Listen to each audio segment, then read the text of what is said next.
Welcome back to season 4 of the Eduwell podcast. If you're a teacher, there's a good chance you're starting to feel that little pull or big pull towards school. Maybe you've already popped into your classroom. Maybe you've opened your school email, or maybe you're still very much in vacation mode and don't want anything to do with school yet. That's okay. Today, we're talking about 3 key ideas on where to start before you start. Let's dive into the well. Welcome to the Eduwell Podcast, a show created for, by, and with teachers. I'm Alex. And I'm Chelsea. Our goal is to share insights and connect with fellow teachers on how to thrive both personally and professionally.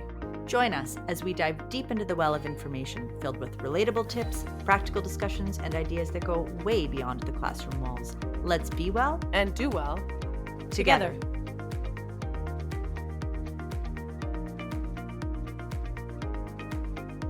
Okay, Alex, it's time to face it. Our vacation time is coming to an end. How do you feel about this? I feel like we cannot contradict ourselves, and we did an August Anchors episode. And I think one of the biggest takeaways from that was doing it your way. And yes, I'm enjoying the rest of my vacation, but you and I have had 2 conversations now, Chelsea. I want to see if you remember them. The first one was we talked about not knowing where to start and just big picture, how many things there were to do and how it's just like starting is the hardest thing. And do you remember what you said to me in that moment? I believe I said you just have to pick up your stapler and move it to the other side of your desk. And Bob's your uncle. Yeah, and Bob's your uncle. And that was a eureka moment for me because it's just those small steps, those forward motions that get you rolling. And then later on, there was another conversation. And this one, I was talking about how I am not knowing where to start. There's so much to do, but the smallest of tasks, aside from moving the paper and the stapler, which that's an entry point level one for me, are feeling untenable right now. Like I just can't get the motivation and make it happen. And you, which was kind of cool, you felt the same way, if I recall. Oh, I certainly did. Yes, I'm feeling the same way right now. It's like you just go from relaxation mode into full force, right? And I'm trying not to do that. We do not have to do that. We can ease into things. But I was talking to another teacher pal the other day, and we were just like, "What? We're just starting to relax." And then I just pictured this plane like flying in the air, and then it comes down, drops down for a bit, and then it goes right back up. Like, I don't wanna be a negative Nelly, but that's kinda where we're at right now. It was a wonderful 2 months, but, it's time to get back into it. And yes, I am excited for it, but I'm having a hard time starting. So we have 3 main ideas here that have helped us. The first one's gonna be start small, the second one is start with a plan, and the third one is going to be to trust yourself. So, starting small, let's think about other ways to start small. We're gonna move the stapler, because that's gonna make us feel good. We're gonna maybe clear one corner of our desk. You know what else we could do? Throw something out. Doesn't that feel good? When you get rid of something old that you don't need? Oh, that feels so good. We can put something to where it belongs.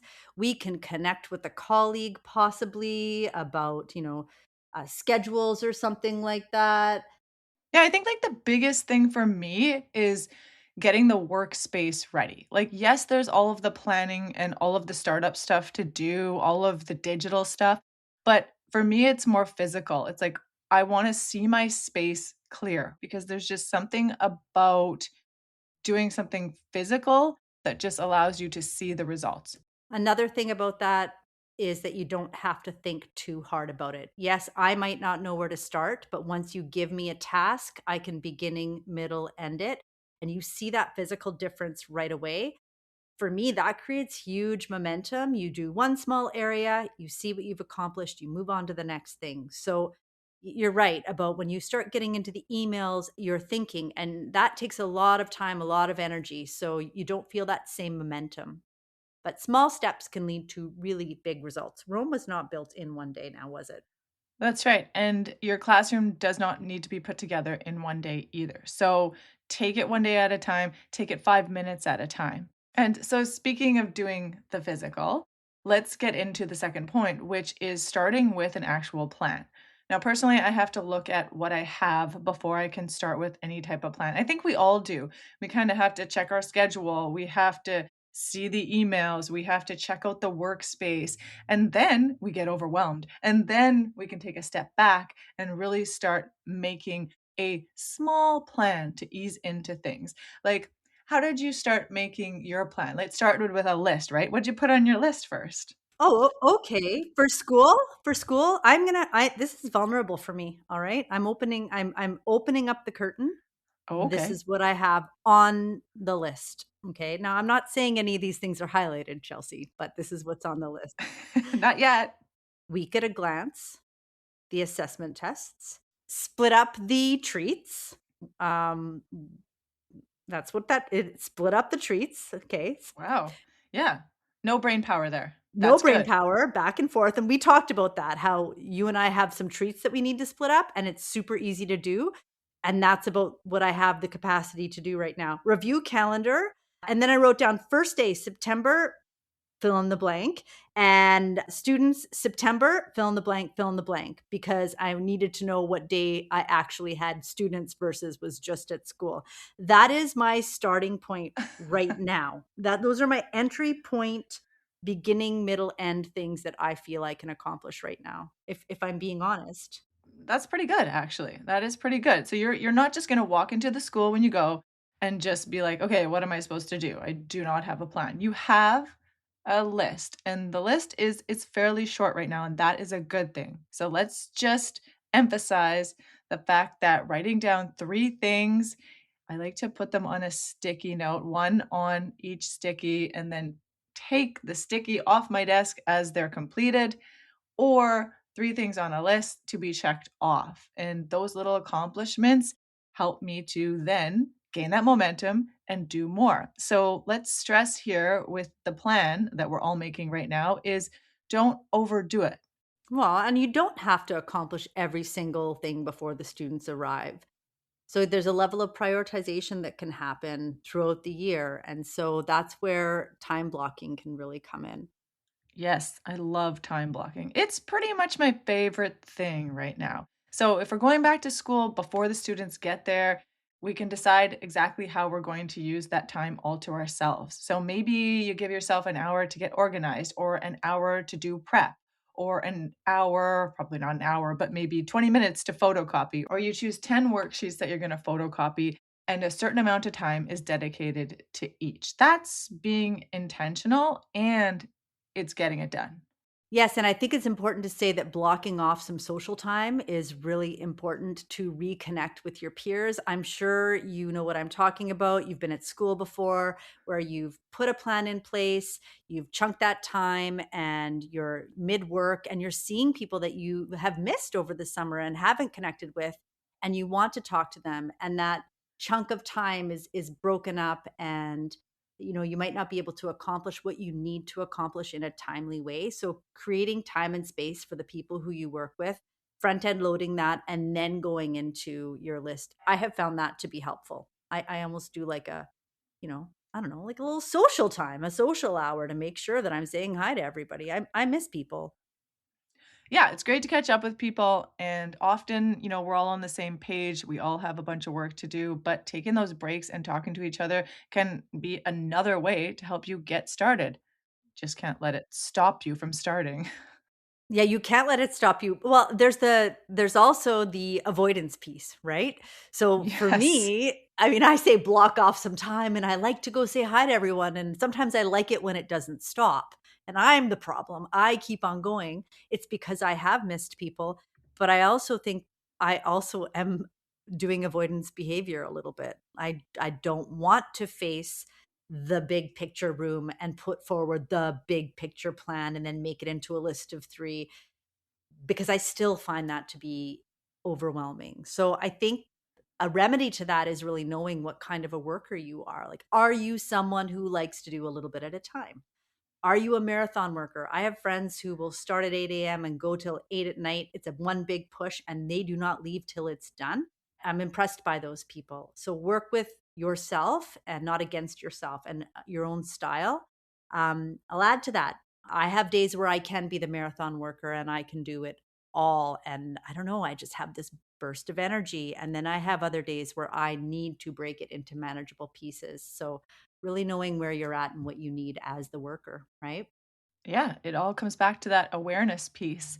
I was just talking to someone who said they're not starting until it really gets down to the wire because they have realized over the years that they just work that much better under pressure. So they need the pressure, and that's awesome. That's great.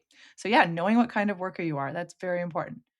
I mean, bottom line here is that we just don't want to start the year scrambling. So, if you can think ahead about what might help you buy yourself some time, go for it. You can have your resources ready. You can photocopy things before you need them. You can have a few backups. I mean, let's face it, those jams happen, those lineups happen. And oddly enough, technology just doesn't cooperate sometimes, right? So true. It's not frustrating at all. No. No, not at all. I mean, Hmm. I think that you have to have a plan and then a contingency plan and then a contingency plan for the contingency plan. And that's Yeah, just the reality of teaching. that is. And all of that takes time. But agreed, you do not want to start your year off scrambling. So while we all might get there differently, I think we can all agree that that scrambling feeling is not conducive to a good, first chunk of time back at school.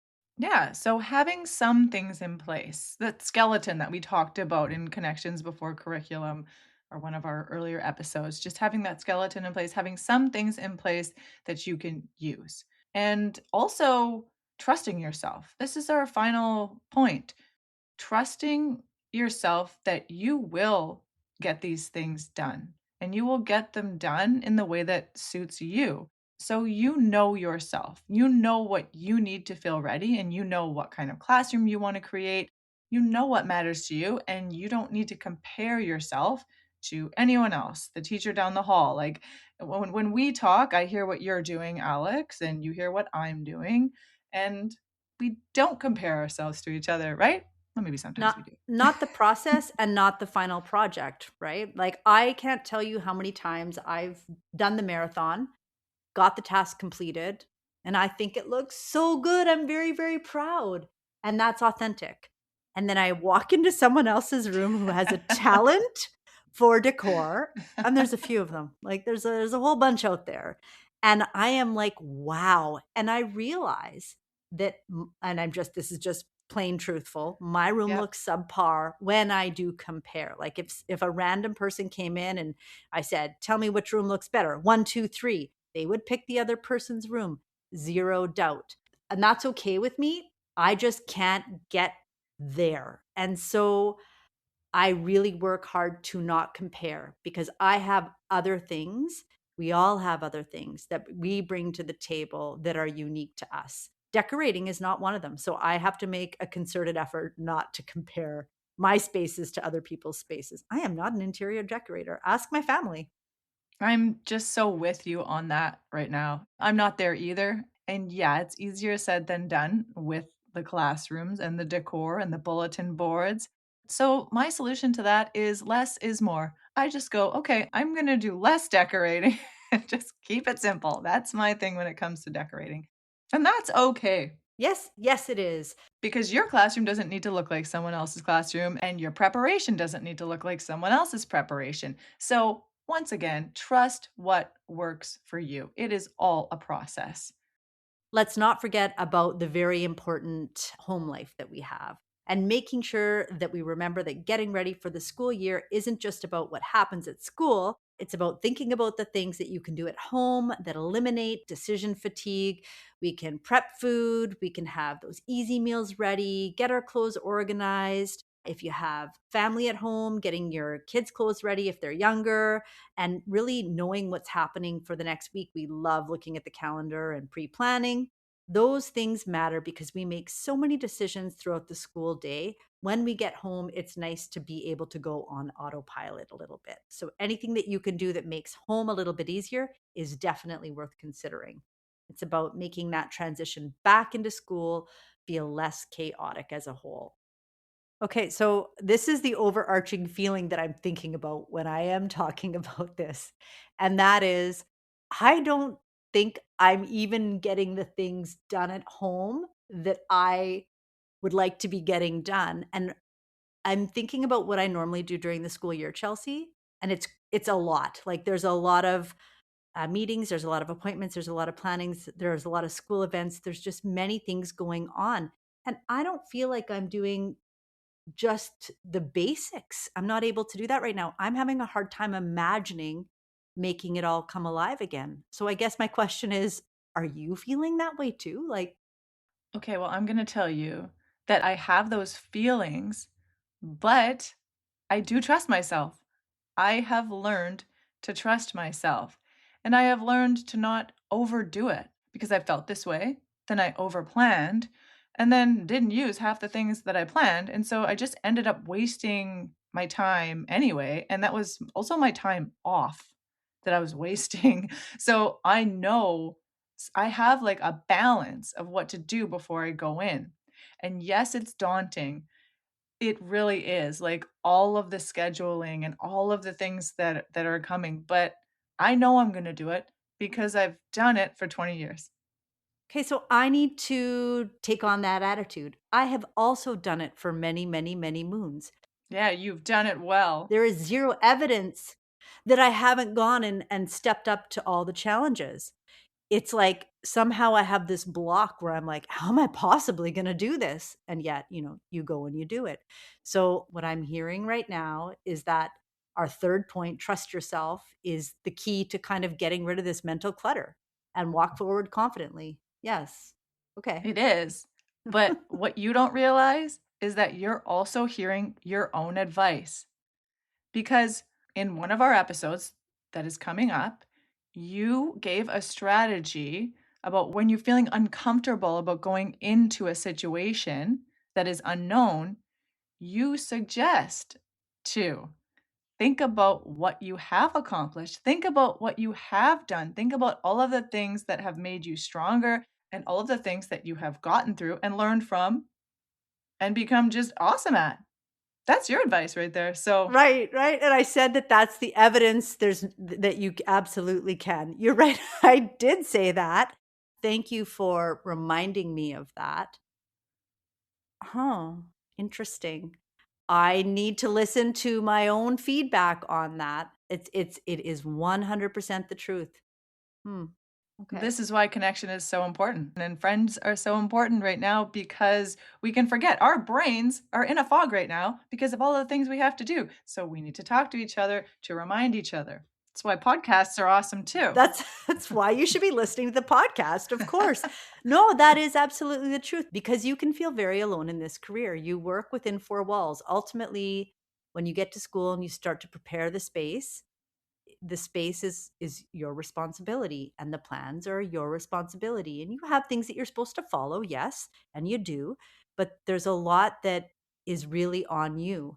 And yeah, that can feel overwhelming, and it can make you feel a little bit alone. So it is nice to have people to talk to and to know that other people are feeling that way. That is one of the keys to success, and that is one of the focuses on our podcast, is connecting with other people, of course. Wow. That's right. So you and I are going to take a nice slow walk out to the well, and we are going to sit there together and soak up the rest of our vacation. And Chelsea, usually I lead the walk out to the well, and how fitting that after the great advice that you just threw my way, that you led our walk out to the well. So I love it. Wonderful. Okay, well, let's pull the takeaways out of the well because I think we added a few in there during this episode. So, number one, start small. Could be clearing a drawer. It could be moving your stapler. It could be clearing a pile of papers, but one task can be enough to get you moving. 2, have a plan. Prioritize what actually needs to happen before the first day and give yourself time limits. 3, know how you work best. A little at a time or one big push. There is no right way, there's only your way. 4, do not compare. Your classroom, your preparation, and your way of teaching don't need to look like anyone else's. And 5, our favorite, trust yourself. Get prepared, but leave room for the reality of teaching and remember that you have the whole year to keep building. You can do it. Thanks for listening to the Eduwell podcast. If you enjoyed today's episode, please share it with a friend, subscribe, and leave a positive review. It helps others to find us. Follow us on Instagram and Pinterest to help spread the word. Until next time, be well And do well.